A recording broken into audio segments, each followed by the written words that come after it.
دیکھیے اللہ دلوں کے بھید جانتا ہے. سچی توبہ یہ ہے کہ جو کیے پر ندامت ہو اور آئندہ نہ کرنے کا عزم مصمم ہو.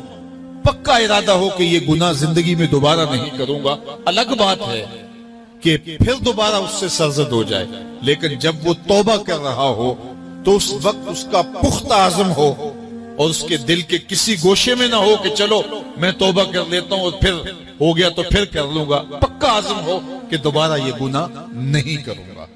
اور اگر زبان سے توبہ توبہ کر رہا ہو اور دل میں ہو کہ ٹھیک ہے یہ تو صبح بھی مجھ سے عمل بد سرزد ہونا ہے، تو اللہ تعالیٰ سے یہ مذاق کرنے والی بات ہے.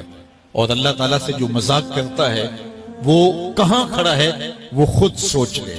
وہ کیا کسی نے کہا تھا کہ توبہ کی پھر توبہ کر کے توڑ دی، میری اس توبہ پہ توبہ کر اٹھی. تو ایسی توبہ نہیں ہے کہ جو رسماً کسی مجلس میں چلے گئے، کسی اجتماع میں چلے گئے تو سب لوگوں نے توبہ کی تو وہ بھی توبہ کرتا رہا، لیکن اس کا عزم مصمم پختہ ارادہ نہیں تھا گناہوں کو چھوڑنے کا. تو یہ توبہ نہیں، یہ مذاق ہے. ایک خاتون حضور کی خدمت میں حاضر ہوئی اور عرض کی یا رسول اللہ صلی اللہ علیہ وسلم مجھ سے بدکاری سرزد ہو گئی ہے اور میرے پیٹ میں بچہ ہے اور میں چاہتی ہوں کہ آخرت کی سزا کی بجائے دنیا کے اوپر اس کی سزا مجھے دے دی جائے تاکہ میں پاک ہو جاؤں اور صاف ہو جاؤں، کیونکہ آخرت کی سزائیں بہت سخت ہیں. اللہ کے محبوب علیہ السلام نے جبریل امین سے ایک دن پوچھا تھا مجھے جہنم کے عذابوں کا ذکر سناؤ. تو عرض کی یا رسول اللہ صلی اللہ علیہ وسلم ہلکا ترین عذاب یہ ہے کہ جہنمی کے پاؤں میں آگ کے جوتے رکھے جائیں گے، باقی اس کے پورے بدن پہ آگ نہیں ہوگی، صرف آگ کے جوتے اس کو پہنائے جائیں گے.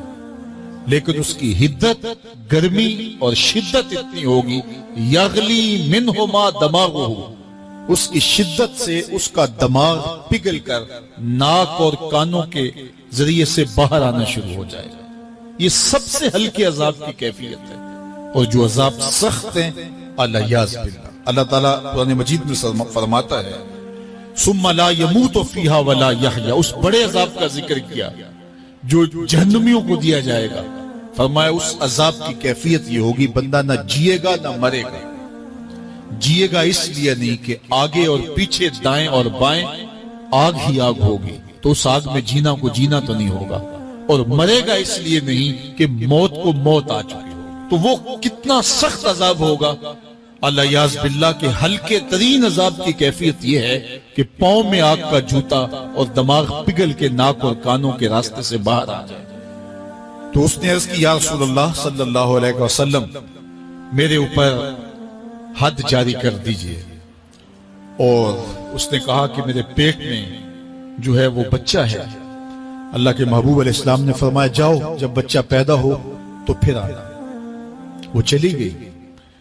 تو جب بچہ پیدا ہوا تو گود میں اٹھائے پھر حضور کی خدمت میں حاضر ہوئے اور عرض کی یا رسول اللہ یہ ہے بچہ جو میں نے گناہ کیا تھا، بدکاری کی تھی، آج یہ اس کی نشانی ہے.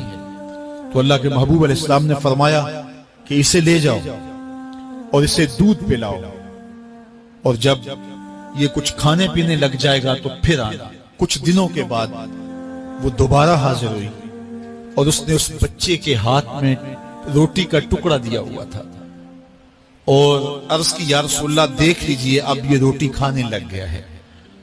اللہ اکبر. تو اللہ کے محبوب نے فرمایا انہیں لے جاؤ اور جا کے انہیں سنگسار کر دو.